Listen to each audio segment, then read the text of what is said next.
Listen to this podcast now on the Red Apple Podcast Network. The Leadership Thread with Dr. Peggy Polonis. I'm Dr. Peggy Polonis. Join me on each episode where I unravel the story that shaped leaders, tracing the thread that led them where they are today. Because leadership isn't born in adulthood. And thank you once again for joining us on the Leadership Thread, education, ethics, and sustainability. Download all of Red Apple Media's podcasts right now through your favorite podcast platform. Listen, all you New Yorkers. Taxi! Okay, we're looking around. This is the 77 WABC minicast.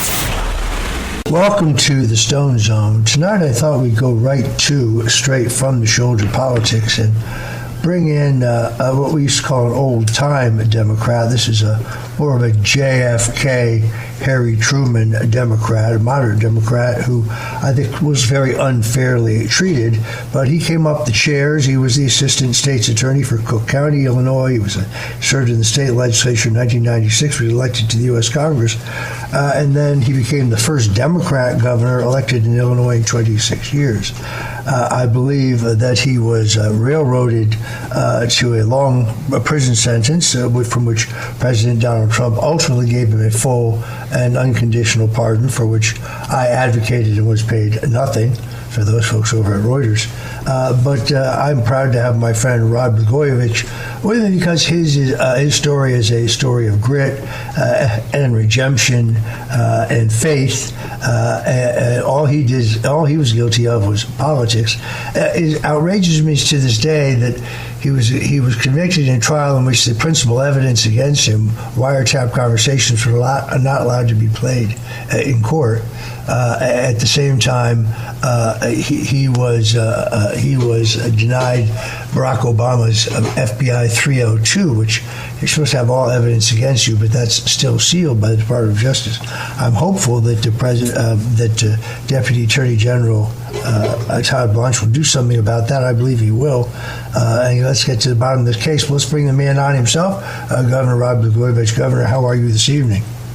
I'm doing great, Roger. Thanks for having me on. And I have to say that among the many great things that have happened to me since the new beginning I was given by President Trump when he commuted my sentence and then pardoned me, is I've gotten to know you. And, I never knew you, of course, while I was, before I got out of prison. But there I was in prison watching you on television when they did to you what they did to me. And they went to your house with SWAT teams and arrested you early in the morning.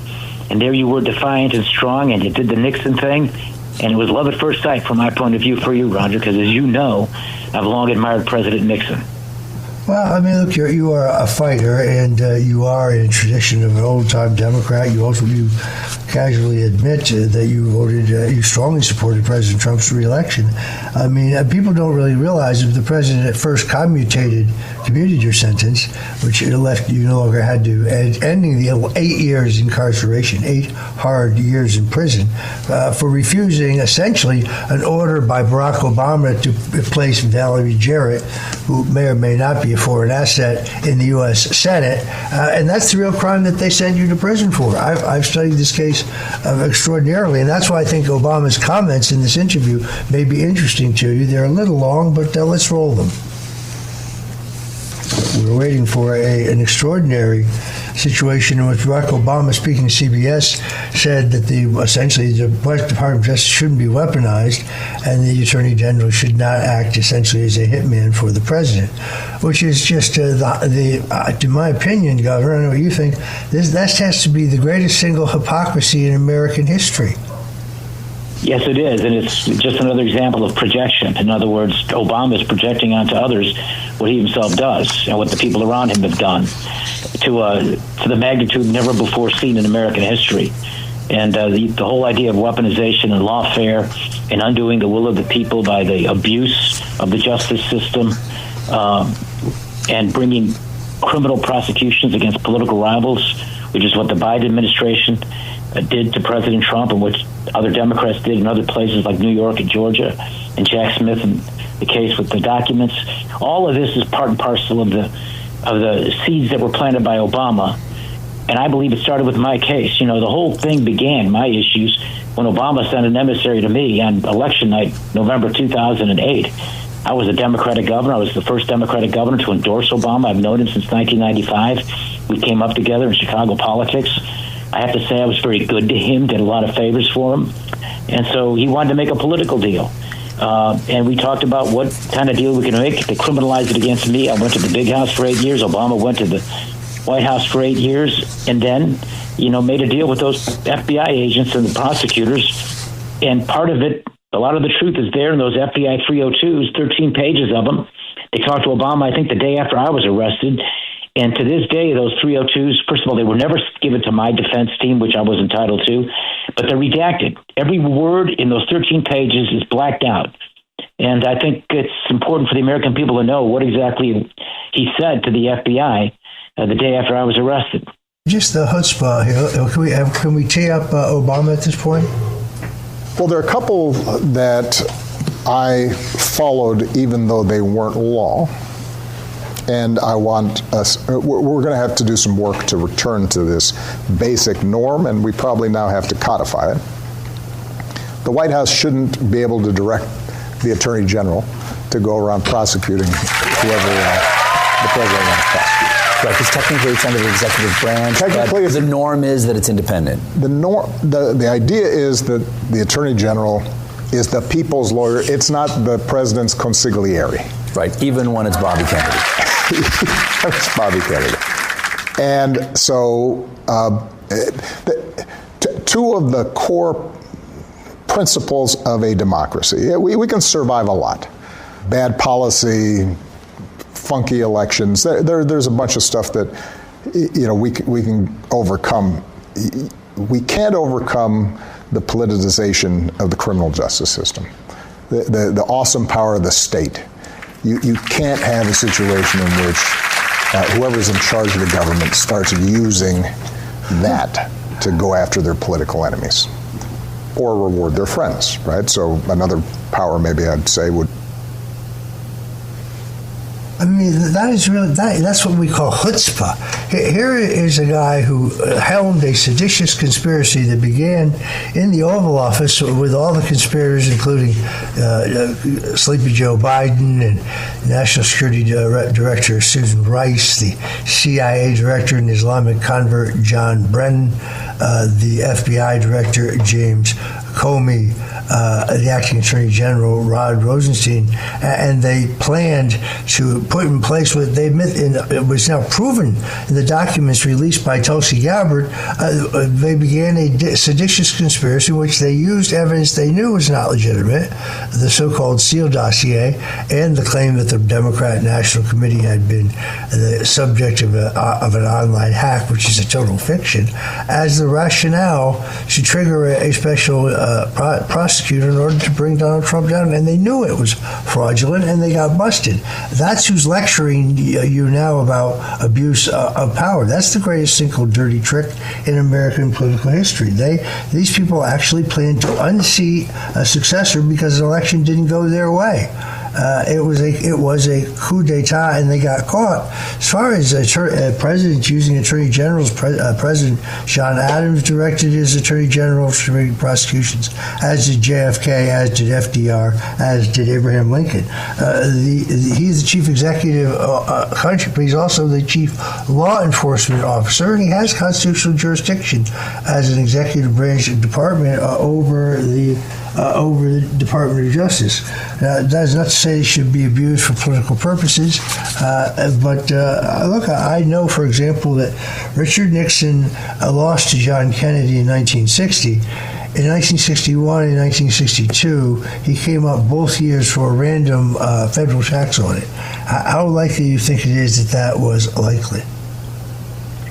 No, Roger, what you're saying is absolutely right. Look, I listened to Obama. It's maddening. I mean, that's breathtaking hypocrisy. And he's lucky that breathtaking hypocrisy is not a crime, because he'd get a life sentence. The amazing part of that is the chutzpah, you're right, that he would actually point at Trump when what they did to him, what they did to Trump, even before Trump was sworn in, that interregnum, that period after Trump beat Hillary in 2016 and was sworn in January, the 20th of January 2017, Obama and his people, Clapper, all those people were involved in conjuring up this fake Russian collusion thing. And that was an attempted coup d'etat. Now, that's a crime.